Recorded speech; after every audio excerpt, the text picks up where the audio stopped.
Assalamu alaikum students, I'm your spoken English language course trainer. Welcome back here again in English language course. Students, आज का lecture बहुत ही कमाल का होने वाला है. Students, मैंने आपको पहले दिन से बता रहा हूँ कि vocabulary is the backbone to speak English properly. If you want to speak English in a meaningful way, then you should learn vocabulary. So look at this, students. Here are some words for you. And the number one, abuse. Abuse का मतलब होता है गाली देना, और abuse की second form क्या होती है? सेकंड फॉर्म के साथ आपने डी लगा देना है, और थर्ड फॉर्म भी abused होगी. अगर कोई आपको गाली देता है तो it means that he is abusing you. वो आपको गाली दे रहा है.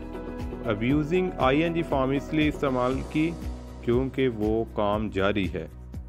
या मैं कहता हूँ उसने आपको गाली दी, ही अब्यूज्ड यू. याद रखिएगा, कोई भी काम कर चुका है तो उसके लिए हमने सेकंड फॉर्म इस्तेमाल करनी है. कबूल करना, accept. He accepted his invitation. उसने उसकी दावत कबूल कर ली. और एक्सेप्ट की सेकंड फॉर्म भी एक्सेप्टेड होती है, आपने सिंपल डी लगा देना इन पे.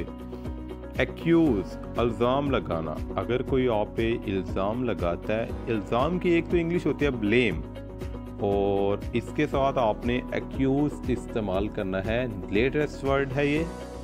और एक्यूज की सेकंड फॉर्म एक्यूज्ड होगी, थर्ड फॉर्म भी एक्यूज्ड.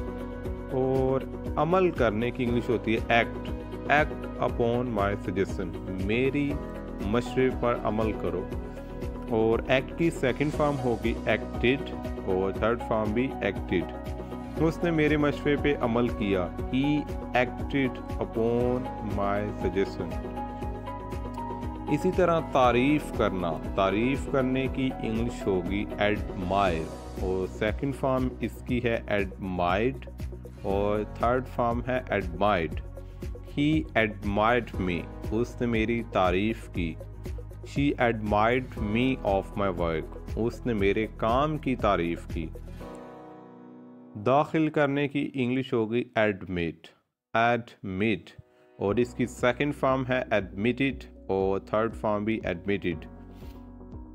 ही एडमिटेड हिज गिल्ट. उसने अपनी गलती मान ली.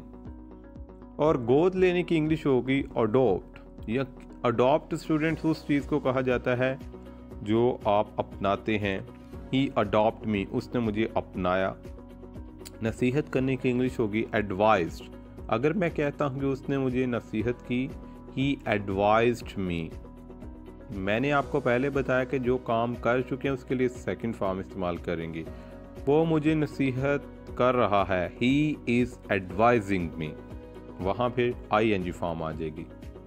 इसी तरह एग्री का मतलब होता है इत्तफाक करना, और एड का मतलब होता है मदद लेना, एड.